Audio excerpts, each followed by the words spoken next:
Buenos días, mi nombre es Elsa Rodríguez. En este caso vine a realizar la actividad número 2 del profesor Elis Ollarbe, la cual consistía en una prueba teórica. En este caso, en el caso de nosotros que somos clases online, teníamos que realizar un video. Comenzaré hablando sobre la biología criminal, que estudia al hombre de conducta antisocial como ser vivo.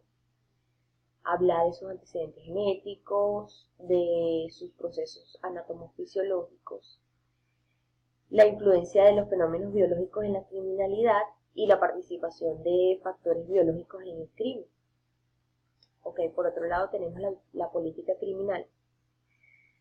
Incluye las intervenciones jurídicas, extrajurídicas, públicas y privadas, que tienen como fin prevenir o reducir la delincuencia o paliar costes sociales derivados del delito. Por otro lado, ¿verdad? Tenemos lo que es los cambios de la estructura económica y social.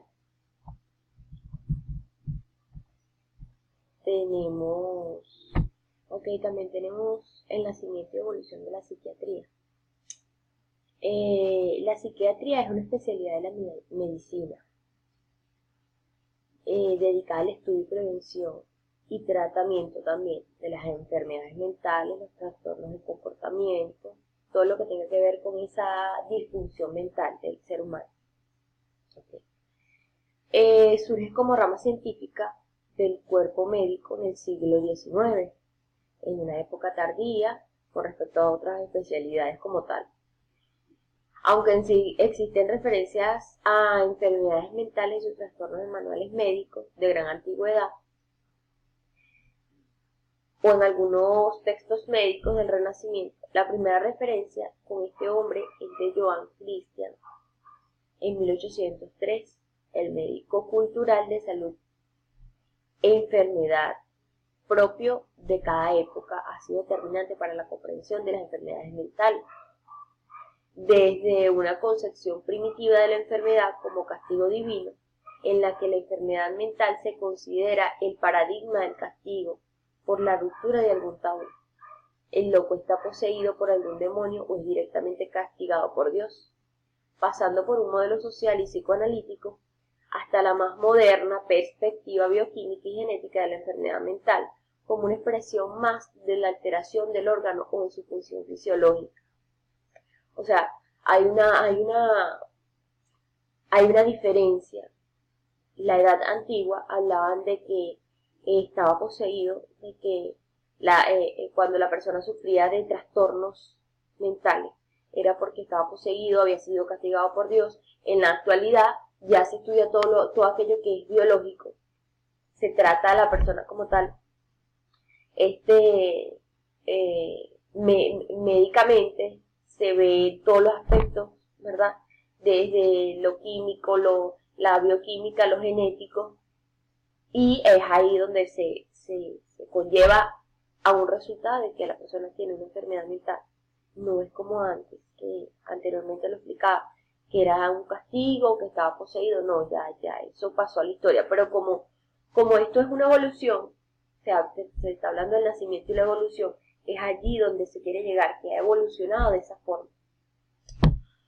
Por otro lado, tenemos la neurosis. La neurosis es una afección del sistema nervioso que provoca consecuencias en el manejo en el manejo de las emociones de una persona. La persona no puede manejar como tal sus emociones. Y esto lleva a desarrollar una patología que le impide crear una empatía con el medio. Dentro del ámbito de la psicología, se clasifica la neurosis como un desequilibrio de la mente, causado por ansiedad que se produce sin que exista un daño orgánico. Ahora, hablaremos de la persona alienada. Más que todo esto es aquella persona que que padece una enfermedad psíquica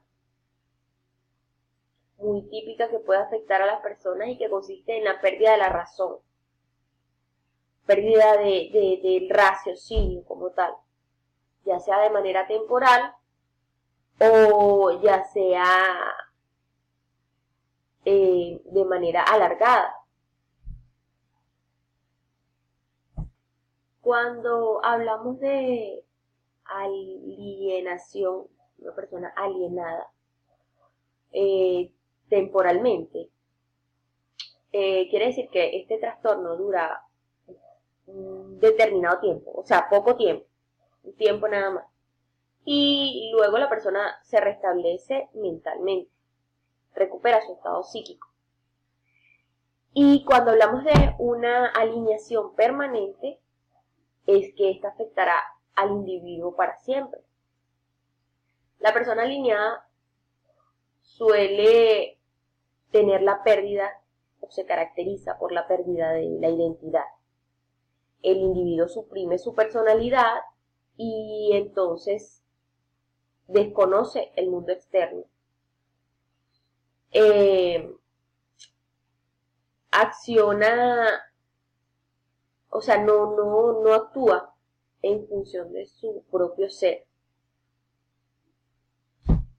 Ok, ahora proseguimos a hablar de lo que es la neurosis obsesiva. Cabe destacar que también es un trastorno psíquico cuyos afectados están constantemente preocupados por pensamientos que no les interesan, no vienen al caso. El tipo de pensamientos que sufren estos pacientes son de contenido que les genera rechazo, que pueden llevar. Ok, ahora tenemos la diferencia entre la criminalidad y la personalidad. Existe una controversia entre ciertos autores. Yo en este caso voy a citar al autor Eysenck, que nos habla de que la conducta criminal se debe a una falla en la adquisición de la conciencia moral, según la teoría de la personalidad delictiva de Eysenck. Esta desarrollaría por condicionamiento de evitación del castigo y de la ansiedad asociados a la conducta antisocial. También tenemos lo que es la perversión.